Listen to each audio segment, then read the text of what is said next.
seeni kër laa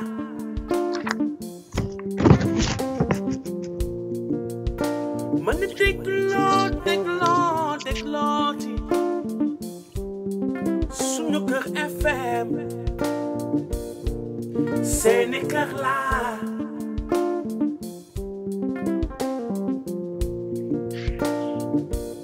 tax ba ñëpp di waxtaan ci Sénégal suñu réew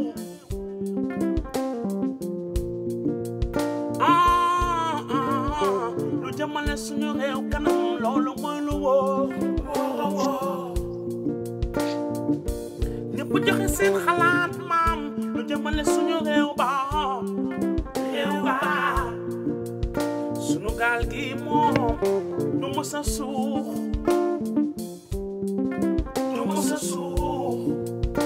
man di dégloo di suñu kër FM mbokki Sénégal man Ahmadou Diop seen fidèle chroniqueur hebdomadaire moo leen di nuyu sunu rajo la ci sunu waxtaan wi ñu tuddee xew-xew réew mi kon chers auditeurs sénégalais ak sénégalaises ak tous ceux qui nous écoutent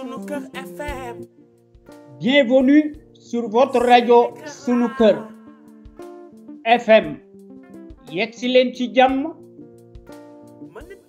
yegsi leen ci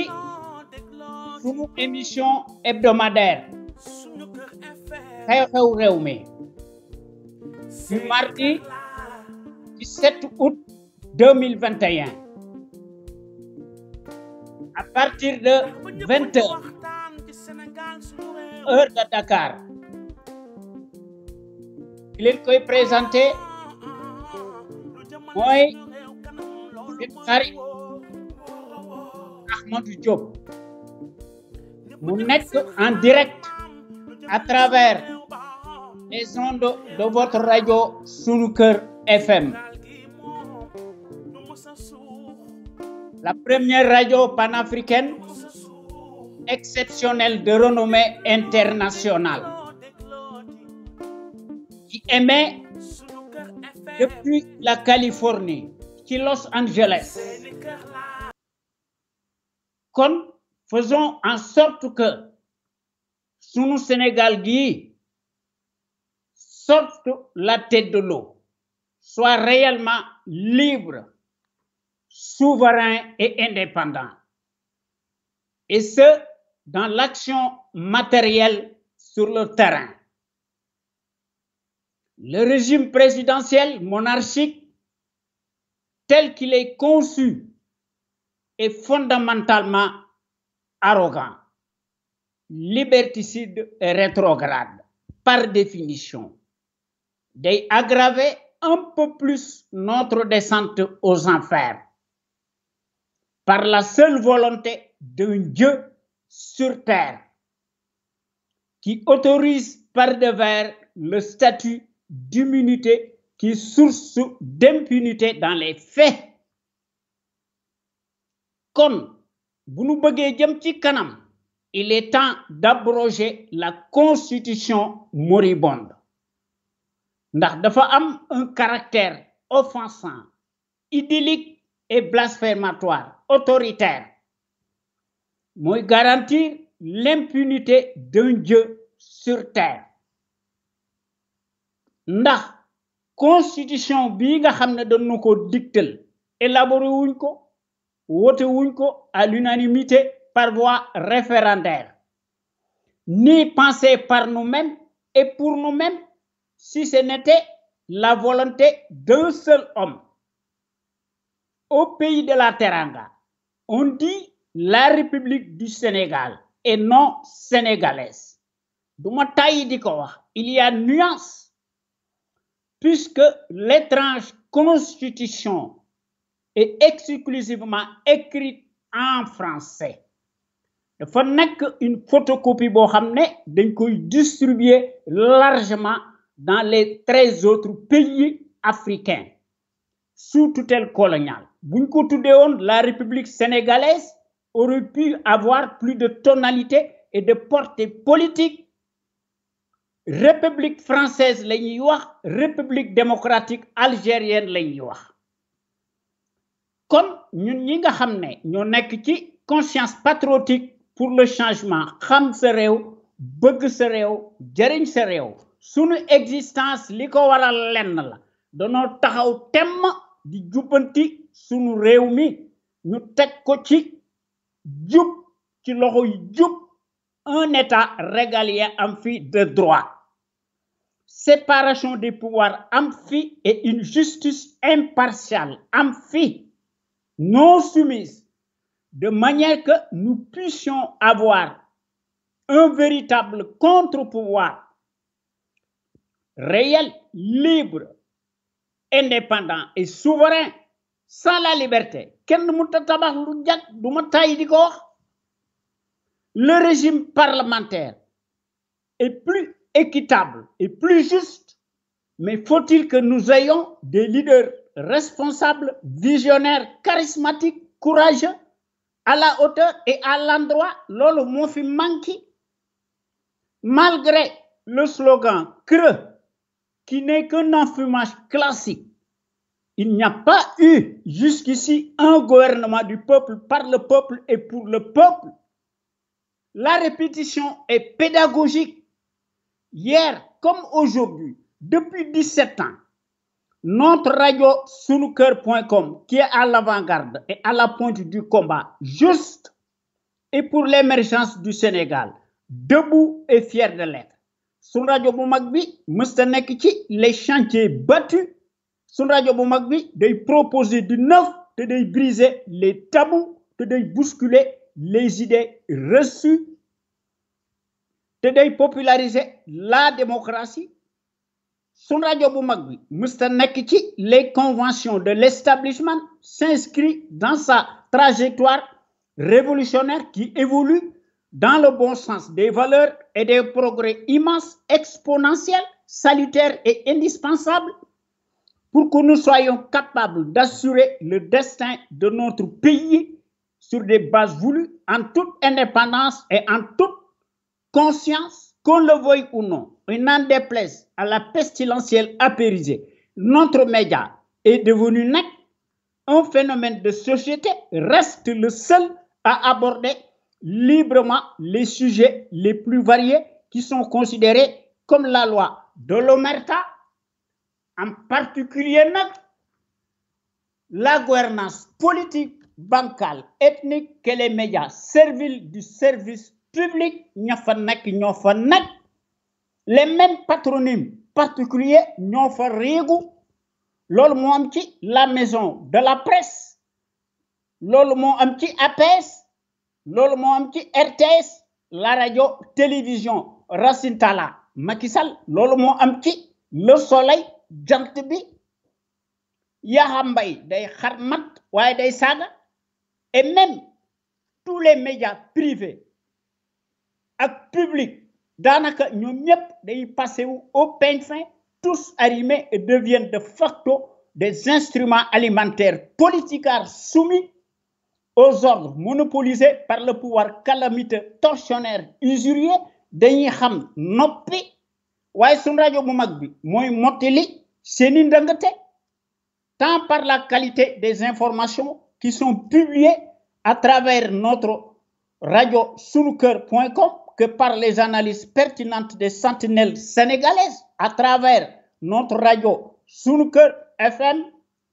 l'avant-garde du civisme et du patriotisme. Te loolu dafa nekk une exclusivité, te nongu ci def humilité, une exclusivité de notre radio sunuker.com, la première radio panafricaine de renommée internationale, nekk ci Los Angeles, ci Californie. Vous ne trouvez nulle part ailleurs de telles informations capitales, utiles, les plus importantes, si diverses et variées par leur qualité, surtout celles qui relèvent incontestablement de la géopolitique internationale qui contraste parfaitement avec la platitude manifeste de la servilité en place, ñu fi nekk di jéem a daganal le bilan chaotique du nègre ethnique, révisionniste et dont l'immoralité maraudante sans égal, exceptionnelle et substantielle à son taux d'ADN, évidemment. Il n'y a rien d'étonnant de la part d'un professionnel menteur en la matière qui ment plus qu'il ne respire. Sunu Sénégal gi du massa genn ci mën bi ak ciono bi ak sun lonk bi nga xamné badolo bi mo fi indi fitna ci guéppier infernal ci lañu nek bo xamné dañ cee confronté wu depuis 9 ans nañ ko wagné il faut que ñu régler le compte du traître en chair et en os et sa bande de fripouilles alignés. Sunuker, notre radio sunuker.com, un panel d'intellectuels, d'hommes et de femmes. Nous sommes ay gros calibre de haut niveau, doués et en matière qui s'expriment librement, en toute logique, en toute connaissance de cause et en toute conscience. Nous avons démontré magistralement ces capacités intellectuelles, ay têtes bien pleines et qui font part de leur expertise sur les produits toxiques, chimiques, notamment les faits divers scientifiques, sanitaires, sociaux, religieux, politiques, sans oublier les incivilités patentes dont sont coupables les politicards qui ont failli à leur mission régalienne de nous oublier, de gagner oubeti la boîte de Pandore à certains citoyens égarés. Lol montax li fi nek di fi nek. Notre radio Sunuker FM, la première radio panafricaine nek ci Californie, mo nek notre radio la plus populaire qui reste comme jamais l'éternelle cheville ouvrière des sentinelles sénégalaises, aux vérités implacables, aux bras d'acier, inachetables et qui font constamment preuve d'analyse pertinente sans complaisance, ne souffrant d'aucune ambiguïté sur la chose publique au Sénégal. So oubé l'actualité bi da ngay jommi ndax duñu xam fan la ñuy commencé ak fan lañ téral ndax mbir mi day senn di siit waaye ñun ñi nga xam ne ñoo nekk ci conscience patriotique pour le changement xam sa réew bëgg sa réew ñun li ñu bëgg mooy ñu ànd ñu rassembler wu autant de patriotes sénégalais autour de notre idéal commun. Pour cela nag nous devons faire ñu indi ci détermination indi ci patriotisme indi ci civisme ku ne indi ci sa xalaat bu rafet ñu boole ko nag la démocratie participative à l'échelle nationale inclusive boo xam ne muy jënu wu mag bi maanaam la volonté politique maanaam la clé de voûte nga xam ne de chaque sénégalais ak sénégalaise ndax suñu réew mi nekk le phare de la démocratie plein développement économique politique militaire am fi sun soldat si ñu jox leen mooy yu takku yoo xam ne day am njariñ ndax ñu jox leen de gros moyens ndax ñu mën a assurer la sécurité de nos frontières aériennes et terrestres et la liberté de circulation des biens et des personnes. Voyez Cheikh Anta Diop, le savant, qu'on le veuille ou non, xamoon na li muy wax ndax Cheikh Anta dafa mas a wax ne du ma tàyyi di ko wax. L'Afrique doit opter pour une politique de développement scientifique et intellectuel et y mettre le prix. Sa vulnérabilité excessive des 5 derniers siècles est la conséquence d'une déficience technique. Le développement intellectuel est le moyen le plus sûr de faire cesser le chantage, les brimades, les humiliations. L'Afrique peut redevenir un centre d'initiative et de décision scientifique.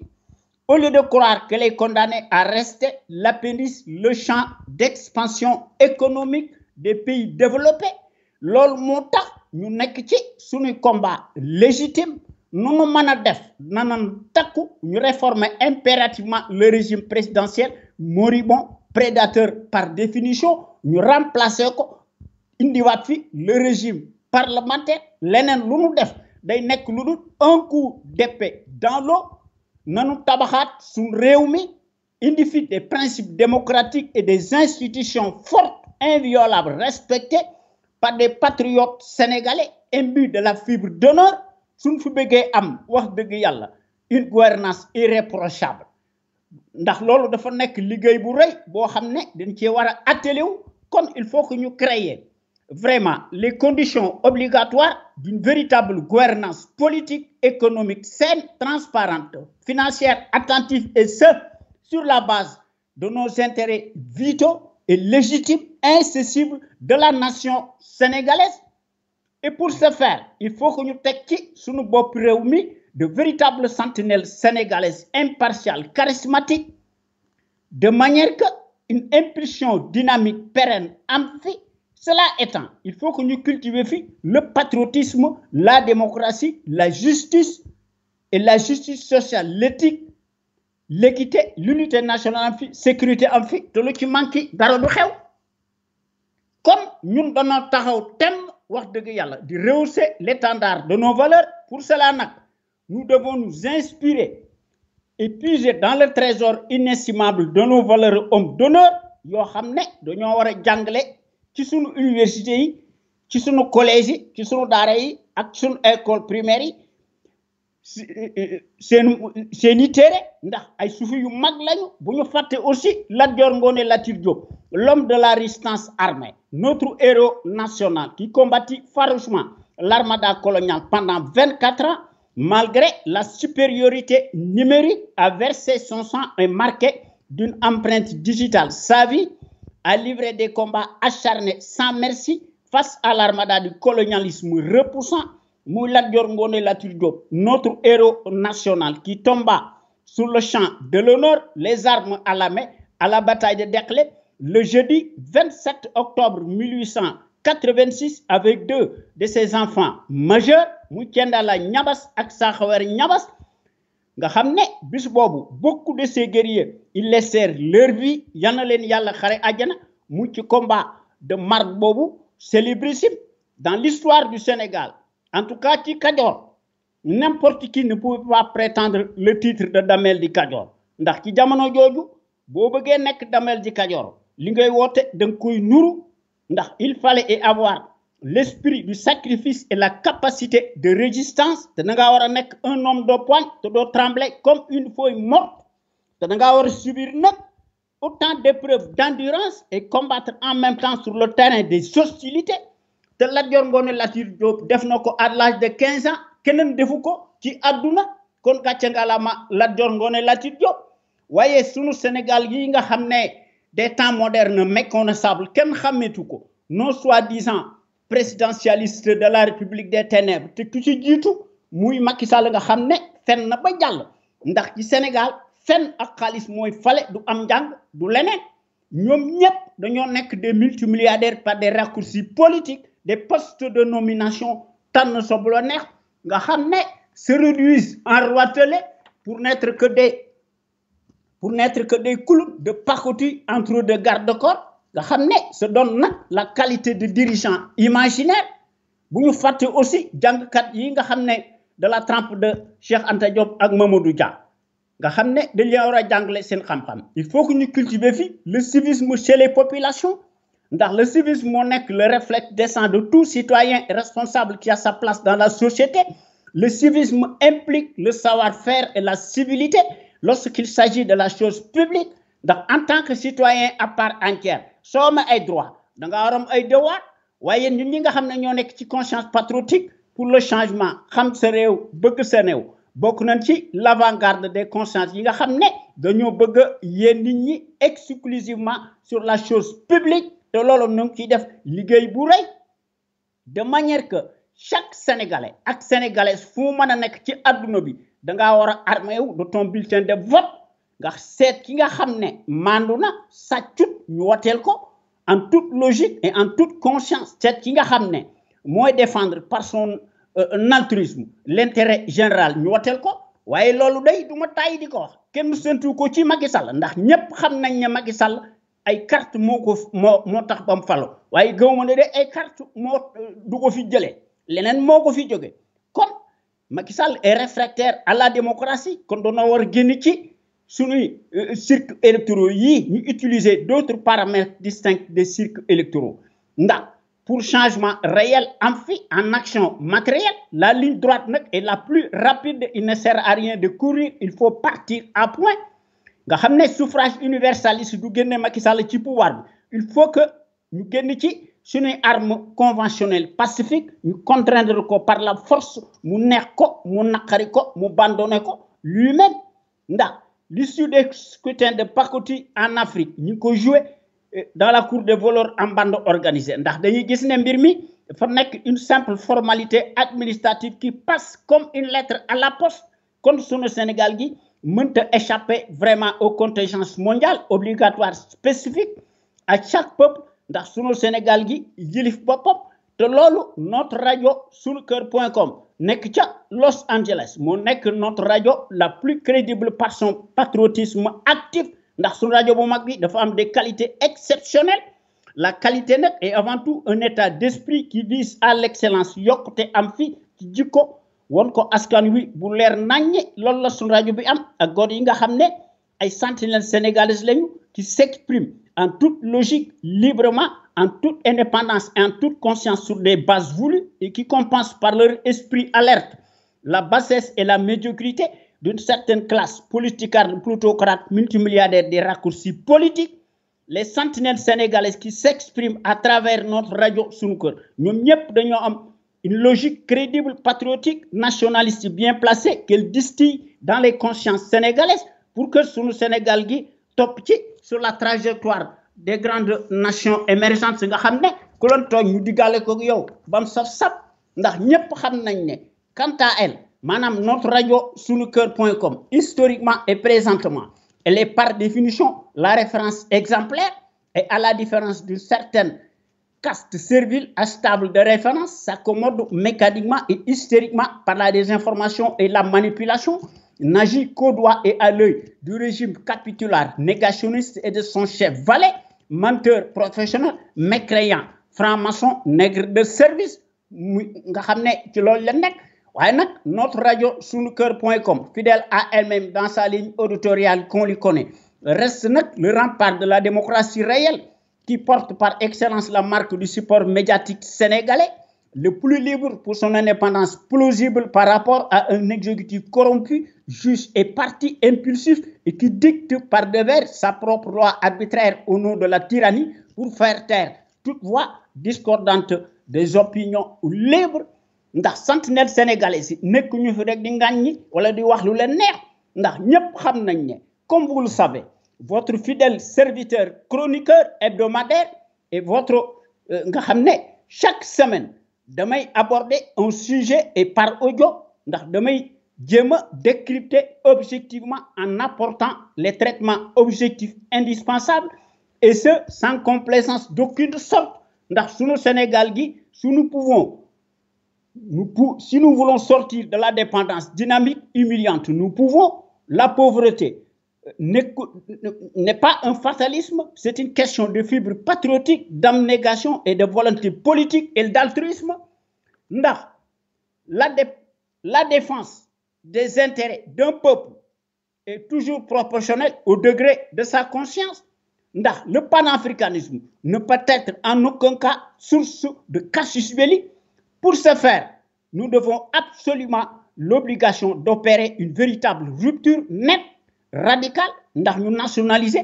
toutes nos ressources vitales et tous les secteurs clés vitaux en toute indépendance et en toute confiance sur des bases voulues, si nous voulons assurer notre souveraineté monétaire, économique, financière et la défense nationale, comme Man Ahmadou Diop, le coordonnateur de la conscience patriotique pour le changement, m'a présenté l'émission Xeexew Rewmi à travers les ondes de votre radio sunuker.com, les médias sénégalais, le symbole par excellence du patriotisme et du civisme, compétence la ñu am crédibilité la ñu am en toute objectivité ndax Xeexew Rewmi dafa nekk une exclusivité exceptionnelle taxaw jonn di bëgg a liggéey suñu réew mi moom boppam yilif boppam aar ay marchandisam ak ay nitam nga xam ne du tàggu kenn comme ni ko les nations émergentes yi defee ndax suñu Sénégal gii dafa nekk un grand pays historique au point de vue du savoir pluriel et de la morale éternelle en puissance ndax face au marasme social du chômage endémique galopant y compris la pandémie mondiale buñ ci boole le paludisme et les maladies rénales les chertés de la vie, de surcroît la répression tout azimut des restrictions de la liberté d'expression de la part de la soldatesque chevaleresque du pouvoir boo xam ne ci boppam rek la fi nekkal nga xam ne c'est un régime totalitaire te loolu ñun ñi nga xam ne ñoo nekk ci conscience patriotique xam sa réew bëgg sa réew jariñ sa réew loolu duñ ci ànd ndax noo ngi dressé wu debout et fier de l'être ndax noo ngi inscrire toujours en porte-à-faux contre ce que nous appelons la démonstration de la force publique exercée à l'encontre des citoyens pour museler la démocratie te loolu dafa wuteeg un état de droit supposé ndax comme vous le savez la dépendance servile politico-financière économique de l'actuel pouvoir apocalyptique ethnique ségrégationniste intégralement intégriste d'apartheid vis-à-vis de l'extérieur nous donne la chair de poule nga xam ne bu ñu seetloo seeni mbir dafa mel ni que amuñu des méthodes de travail kon sans plus tarder noo ngi aborder sunu thématique bi muy notre chronique hebdomadaire kon nag tey ci li ñuy wax mooy nan wax ci local yi maanaam local yi bu ñu ko seetloo ba seetlu ko daanaka répétition lay nekk maanaam autrement dit sunu thème tey bi mooy un énième coup d'état permanent stricto sensu maanaam strictement sensible voilà loolu la voilà loolu nañ ci wax comme à l'horizon des locales programmées à date échue soit à quelques encablures nga xam ne mbir mi amut crédibilité ndax xel mënu koo nangu te kooku gis nañ ko au regard de ce que nous savons ndax manifestement il y a lieu de parler d'un énième coup d'état permanent stricto sensu nga xam ne cela ne se discute point tout dépend nag du rapport de force en présence te loolu gis nañ ko ci décret présidentiel bu Macky Sall ndax ci loolu la nekk ndax pour rappel le 7 novembre 2012 maa ngi doon titré ne monsieur le président de la République gouverner ce n'est pas synonyme d'un chèque en blanc ndax ci jamono jooju dama doon wax ne le parti avant la partie cache bien le scandale de l'affaire Aliou Sall maanaam frère du président de la République et la galaxie des nominations hystériques c'est la preuve matérielle d'une dilution des consciences je suis président de la République je nomme qui je veux ndax Macky Sall ci la nekk ndax bu ñu seetloo mbir mi les nominations à flot correspondent aux personnages ndax en Afrique le président de la République et sa famille ses cousins cousines sœurs frères de sang ou d'alliance et les membres du même clan politique se partagent bien le gâteau sous le prétexte fallacieux de diplômes douteux brandis ça et là nga xam ne pour tromper les consciences méprisées la bonne gouvernance n'est qu'un vain mot ndax la réalité est tout autre l'excès des nominations de Wade Junior nous donne la chair de poule un dilettantisme d'État ahurissant gouverner c'est prévoir et pour traduire en action les promesses maanaam la patrie avant le parti et puis supercherie l'habilité du discours dañuy révulsé par son caractère repoussoir à la renverse et fondamentalement dictatorial jusqu'à la lie ndax élection 2014 un coup de force la Mansour Faye moo autoproclamé wu sous la bienveillance de Macky Sall maire de Saint-Louis nga xam ne loolu la Macky Sall def ndax contre toute attente le pouvoir totalitaire dafa tordre le bras à Ahmed Braya ci jamono jooju le grand vainqueur réel des élections municipales ci Saint-Louis en faveur de Mansour Faye beau-frère de Macky Sall président de la République ndax ci jamono jooju en dernière minute Mansour Faye le candidat de la coalition Benno Bokk Yakaar est déclaré vainqueur des élections à Saint-Louis selon la commission de recensement des votes mon œil ndax ci dimanche 29 juin 2014 les estimations donnaient vainqueur nga xam ne ci candidat ànd dekkal Ndar ak ci soppi Ahmed Braya moo ko gagnoon waaye selon nos informations dignes de foi ndax ci jamono jooju loolu la leen wax les premiers résultats obtenus dimanche soir donnent favori à Ahmed Braya Bamba Dièye ak Mansour Faye ndax Macky noonu lay doxale démocratie ndax au centre de Rawane Ngom waaw Ahmed Braya moo fa gagné 24 heures silence radio ndax Macky Sall ci loolu la nekk quelques heures avant les résultats un impressionnant dispositif sécuritaire policiers disproportionnés étaient déployés à Saint-Louis, ce qui n'augurait rien de bon. Ndax mbir mi lo ci set mi ngi ci ndax ci municipal 2014 le mal triomphe à Saint-Louis et à Guédiawaye ndax en lieu et place de Macky Sall qui a totalement abdiqué nga xamné trahi tout le peuple sénégalais par son insuffisance. Mariam Faye, l'ange Gabriel de la magie noire, la maîtresse du palais, les Faye Sall imposent une loi arbitraire au nom de la tyrannie ndax dañoo placer seeni frère muy Mansour Faye nga xamné déclaré maire de Saint-Louis gangsterisme d'État des pires méthodes de fasciste. Mariam Faye dafa opérer un nègre doux coup d'État contre son mari nga xamné n'a plus rien à envier aux recettes de la Stasi. Sans Mariam Faye, le chef véritable d'État du Sénégal, Mansour Faye day rester toute sa vie dans l'anonymat total. Toutes les femmes de dictature africaine indécrottable agissent toujours de la même sorte, c'est connu ndax c'est la règle buñ ko seetloo ba seetloo ko ndax lu jiwoo jeexu jógu fa ndax en Afrique des dictateurs le pouvoir est une affaire de famille et de clan, disait François Verschave nga xamné ex-président de Survie France. Depuis jusqu'à nos jours, beaucoup d'eau a coulé sous le pont. Nous avons eu des preuves matérielles à l'appui sans savoir parodie et référendaire qui mars 2016 boo xam ne dafa prolongé wu ci législatif cataclysmique du 30 juillet 2017. Cerise sur le gâteau et pour ne rien arranger, l'esclandre du juge Demba Kandji est politique. Madame, une bombe à fragmentation de ne laisser une tache de sang et des séquelles indélébiles dans l'histoire du Sénégal.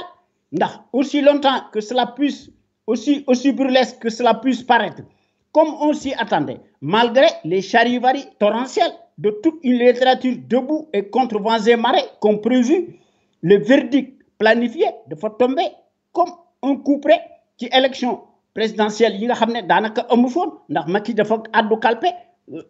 jël lepp akimo lepp kon démocratie amu fi dictature mo fi am lenen nekku ci ndax depuis lors rien absolument n'a changé d'un iota dans le sens des progrès ndax rien n'y fait. Le malfaiteur en place droit dans ses bottes de faut imposer par devers et son tempo et son ADN ndax de tracer sa route contre vents et marées nga xamné malgré les tirs groupés de toute la classe politique incantatoire et de la société civile, toutes réunies, tel un bloc monolithique, y compris même les citoyens libres, indépendants, sont édifiés sur la nature du boucanier, se dressent debout contre ce qu'ils appellent la confiscation du suffrage universaliste par le petit César, incorrigible, reste plus que jamais sourd, muet et aveugle, maintient le cap, comme si le Sénégal lui appartient par un legs divin. Dans le décret présidentiel inflationniste taillé sur mesure, torrentiellement automatique et antidémocratique, qui se multiplie à ciel ouvert et tout azimut, se corse de façon inconsidérée, et ce, à un régime effréné, deviennent de plus en plus intenables, apparaissent en fin de compte comme l'alpha et l'oméga de la tyrannie démente, dans un État qui se targue ridiculement d'être la remorque de la démocratie, que sais-je encore? L'insaisissable variant sénégalais agit en libre cours selon son propre calendrier illégal et dans le secret des dieux, fait fi de toute morale, fixe arbitrairement tout seul les règles suffocantes à sa propre convenance personnelle.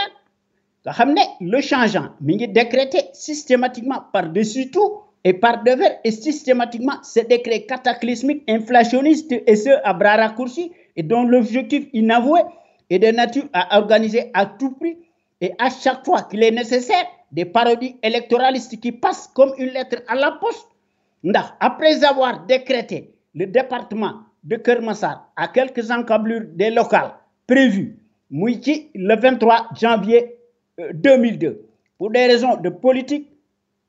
politicienne, le planificateur passe de plus en plus à la vitesse supérieure, n'y va plus avec le dos de la cuillère, n'a eu que des arrière-pensées abjectes de piètre qualité, remet encore le couvercle en décrétant illégalement, encore une fois de plus, le décret 2021-976 boo xam ne day porter une atteinte grave à une liberté fondamentale le droit de vote nga xam ne des primo-votants comme l'a rappelé à juste titre Seybani le juriste et lanceur d'alerte. Le droit est un droit constitutionnel, un droit fondamental mooy garantir nga xam ne l'alinéa 4 de l'article 3 de la charte suprême moo koy garantir décret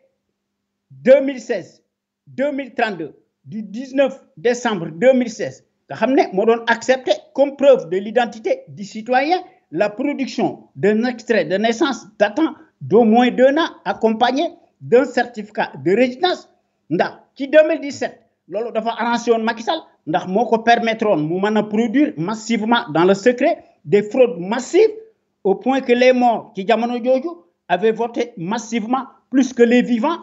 ndax c'est aussi le cas pour la dernière parodie présidentielle de 2019 sachant que les Sénégalais et les Sénégalaises lui ont tourné le dos à cause de ces moultes trahisons. Le mordant veut à tout prix changer les règles du jeu alors qu'il n'a pas les prérogatives juridiques requises ndax pour rappel le préambule de la Constitution dafa énoncer clairement mu ne la volonté du Sénégal d'être un État moderne qui fonctionne bien selon le jeu loyal et équitable entre une majorité qui gouverne et une opposition qui représente un pilier fondamental de la démocratie avec un rouage indispensable au bon fonctionnement du mécanisme démocratique. En énonçant le principe de loyauté comme base de la vie démocratique, le pouvoir constituant a voulu écarter toute manœuvre de la majorité visant à changer les règles du jeu en sa faveur. Ndax Macky Sall ci loolu la nekkul ci leneen ndax li nga xam ne moo ci nekk la modification des règles du jeu électoral ne relève nullement des prérogatives présidentielles ndax toute décision unilatérale du pouvoir visant à modifier les règles du jeu revêt un caractère totalement déloyal. Par conséquent, elle est frappée du sceau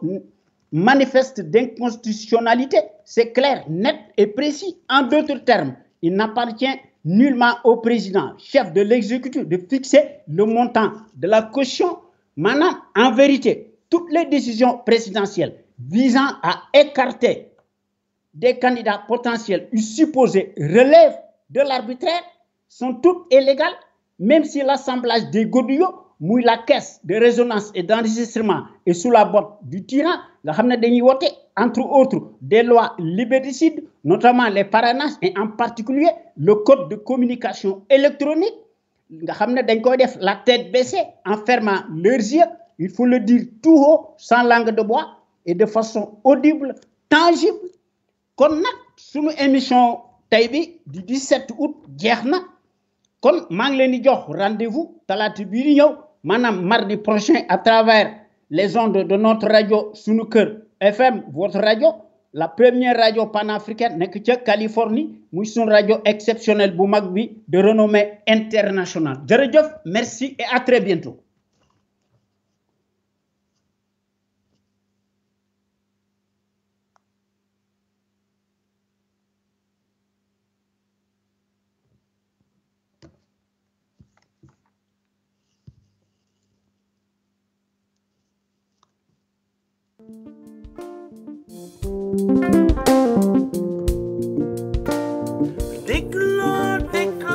déglooti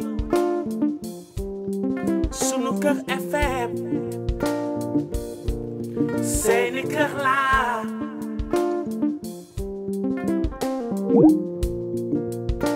mën déglooti Sunu Kër FM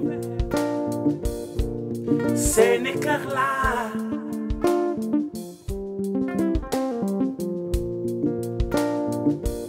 tax ba ñëpp di waxtaan ci Sénégal sunu réew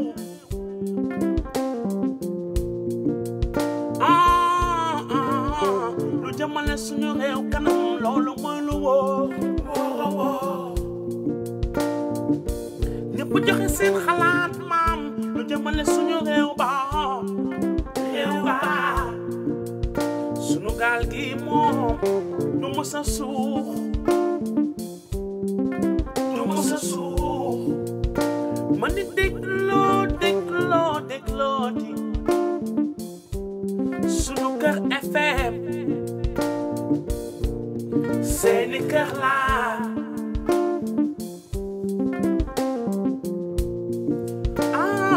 sama gaañi déglooti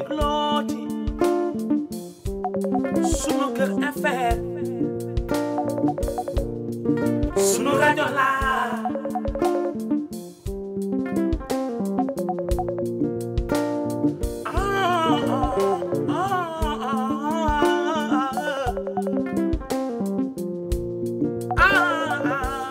ah